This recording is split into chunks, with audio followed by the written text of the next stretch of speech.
Hey guys, so I've got a 1999 XLH 883. It's been converted. About 25,000 miles ago, had a 1200 kit put on it.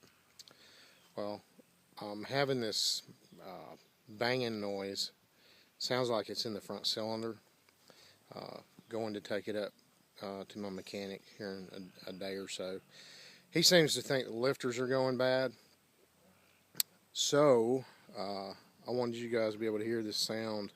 Hopefully, it'll come out pretty good. But I'll put it up another video determining whether or not it was a lifter or not. So, y'all stand by.